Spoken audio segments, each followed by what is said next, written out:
Bismillah, walhamdulillah, wassalatu wassalam ala rasulillah. Louange à Allah subhanahu wa ta'ala, Seigneur de l'univers, et paix et bénédiction pour le prophète Mohammed sallallahu alayhi wa sallam.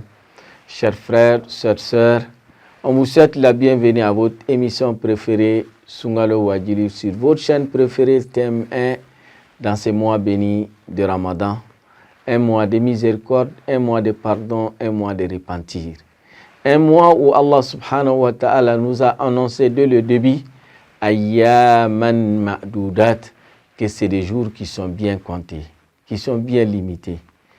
Par la grâce de Dieu, nous voilà, on tend vers la fin de ce mois béni de Ramadan, qu'Allah accepte les efforts et les actes d'adoration que nous avons accomplis dans ce mois béni de Ramadan.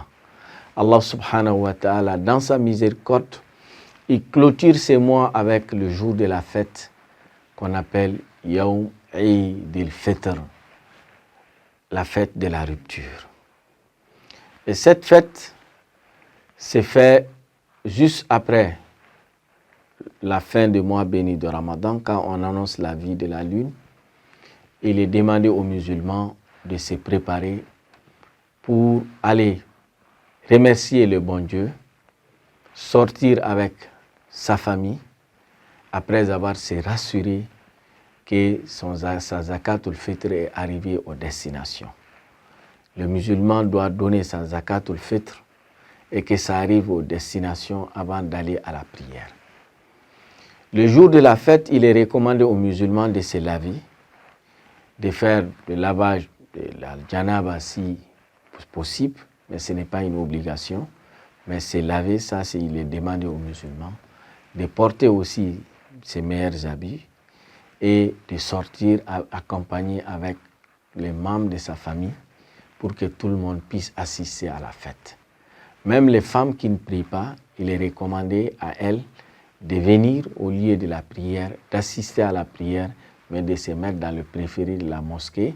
Et elle ne doit pas rentrer à l'intérieur, elle se met à la périphérie pour assister à cette prière. Car à la fin de la prière, il y a une grande annonce qui s'est faite où Allah subhanahu wa ta'ala va annoncer publiquement aux gens qu'il a pardonné à tout le monde et que tout le monde est parmi les heureux qu'Allah nous accorde cela. Donc il est souhaitable que la femme puisse assister à ça, que les enfants aussi puissent assister à ça. Et aussi, il ne faut pas oublier des gens qui travaillent chez nous, qui sont des musulmans, ça peut être des bonnes de la maison ou celles qui nous assistent. Nous devons tenir compte aussi de leur religion, que si ceux qui sont musulmans, celles qui sont musulmanes, qu'elles puissent assister aussi à la prière. Et très souvent, par l'intensité des travaux ou de l'organisation de la journée de la fête, il fait que très souvent, on les met à l'écart de cette prière. Quand on parle de la fête, c'est la prière qui est la partie la plus importante qu'il ne faut pas oublier. Aller à la mosquée, aller à un lieu de la prière. Au temps du prophète sallallahu alayhi wa sallam, cette prière se faisait dans l'espace public, dans l'espace où ce n'est pas la mosquée. Mais dans nos grandes villes, avec les réalités de la grande ville, maintenant on les fait dans la mosquée.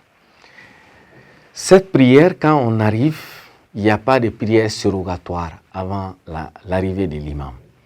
Quand on vient, si ce n'est pas une mosquée, on s'assoit tout simplement, tout tranquillement pour attendre l'imam. Mais si c'est dans une mosquée, on fait 2 rakats uniquement pour saluer la mosquée et ensuite on s'assoit. Il n'y a pas d'autres nafla ou d'autres prières surrogatoires qu'on les fait. Il est demandé, quand on part pour la fête de Eid al-Fitr, de manger avant de partir à la prière. De manger même si c'est des dattes, ou boire quelques gorges d'eau, quand même il est de ne pas partir en jeûne.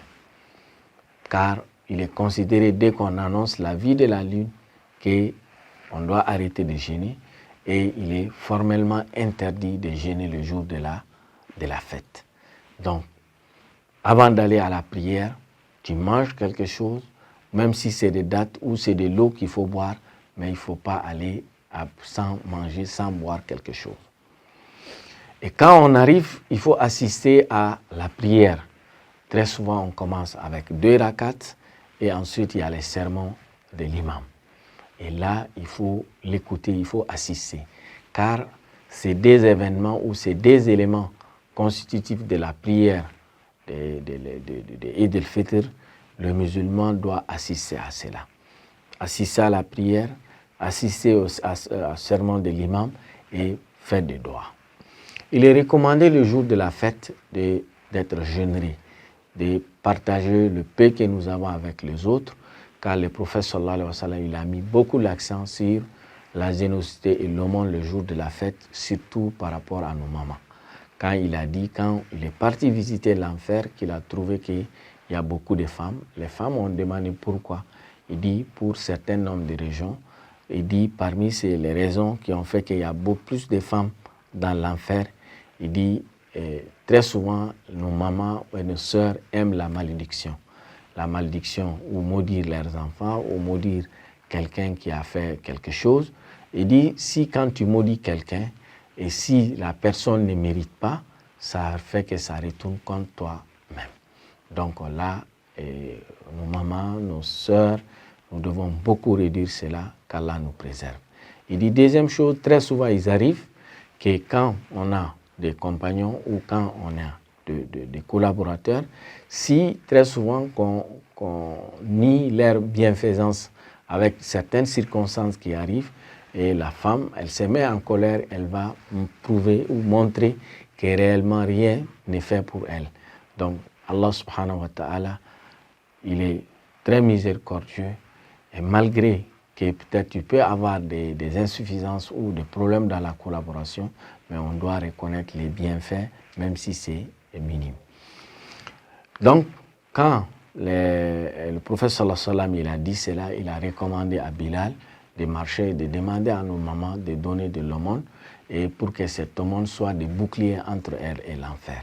Donc tous les musulmans doivent essayer de faire l'effort de donner de l'aumône le jour de la fête pour se rapprocher de Dieu et que cela soit des boucliers entre nous et l'enfer qu'Allah accepte. Les actes de bien que nous accomplissions. Ensuite, il est demandé le jour de la fête de se demander le pardon, de se présenter des excuses, de pardonner à ses frères, à ses sœurs, de pardonner à ses collaborateurs, de les présenter des excuses et de pardonner à ceux-mêmes qui t'ont pas présenté des excuses.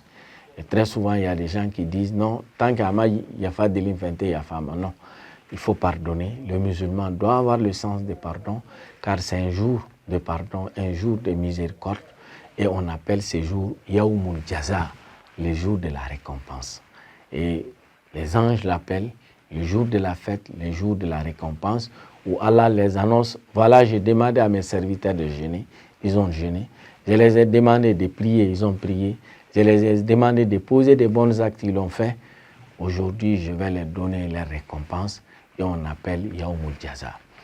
Il est souhaitable de partir vers la mosquée avec le chemin et de retourner avec le chemin contraire.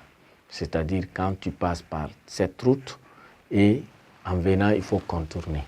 L'objectif, il y a des anges qui sont installés à chaque bord de route pour recenser les fidèles qui vont à la prière.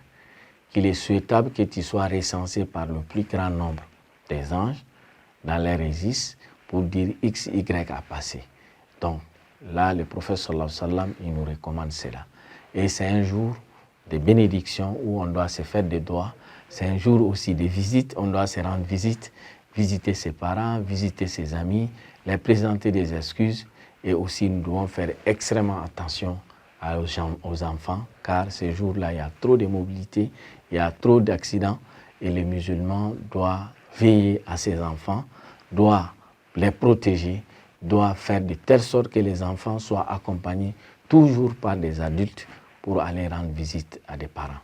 Qu'Allah fasse que la fête soit un moyen de nous réconcilier avec Dieu, de nous réconcilier avec nos semblables, et qu'Allah nous accorde l'opportunité de voir beaucoup de fêtes dans la paix et dans la stabilité, qu'Allah nous regarde avec son regard de miséricorde. Wa jazakumullahu khayran wa barakallahu fikum. wa ahsanallahu ilaykum.